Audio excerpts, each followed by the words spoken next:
Makati ilong ko. Si Aldred, hindi napansin ang red light. Hello! Ang secret traffic enforcer, gumalaw! Big Bro, violation ba ang paglabas ng dila? Hoy, Matt, akala mo hindi nakikita ni Big Bro yung pasimple mong yan?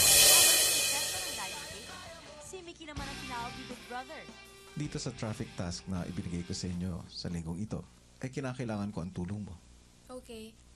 Ikaw ay magiging secret traffic enforcer sa loob ng aking bahay. Opo.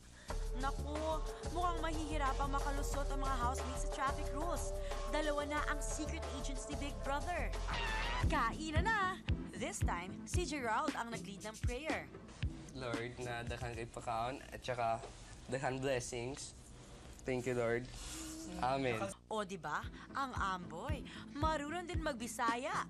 Pero, ang pinaka-surprising, yung topic nila over lunch. Ganito na lang, lahat. Aba, harap ang aminan ng crushes ito. Sige girls, kayo na ang mag-umpisa. Gusto ko si Bang. Hindi kasi, yung boyfriend ko parang siya. Unang na-attract ako kay Ninya.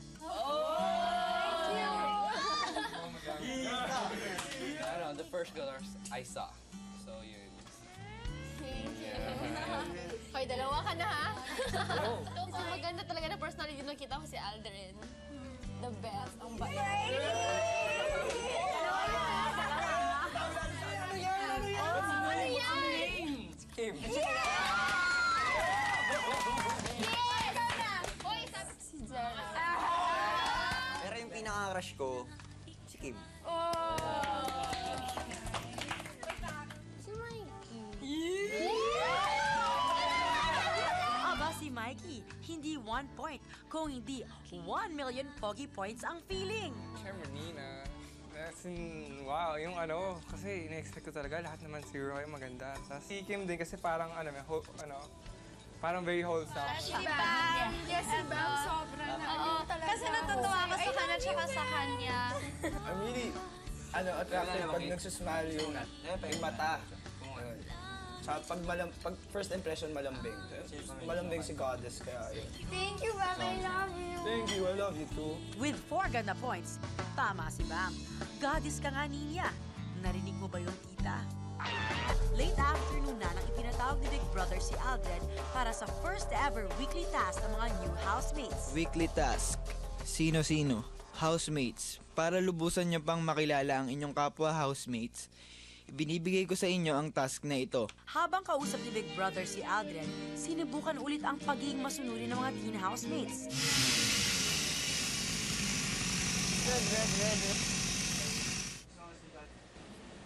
Makati ilong ko. Si Aldred, hindi napansin ang red light. Hello! Ang secret traffic enforcer, gumalaw! Big Bro, violation ba ang paglabas ng dila? Hoy, Matt, akala mo hindi nakikita ni Big Bro yung pasimple mong yan? Green! Yes! Higa!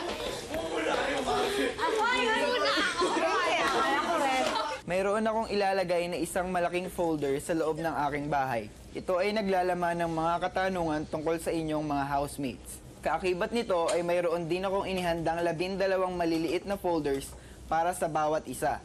Ito ay magsisilbing answer sheet ninyo sa pagsagot sa mga tanong sa malaking folder.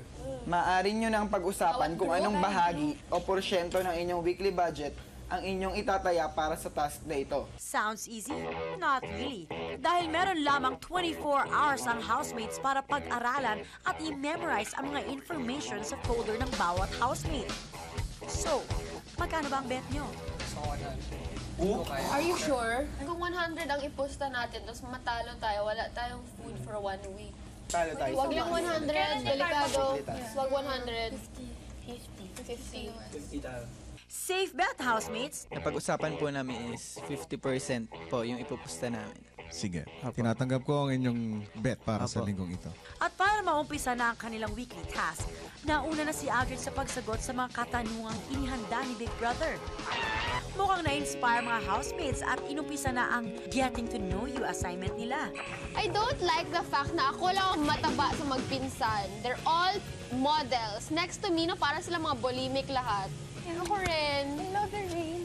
Ang kwento niya ng boyfriend mo. Paano lang kayo magkabarkada? Para lang kaming barkada.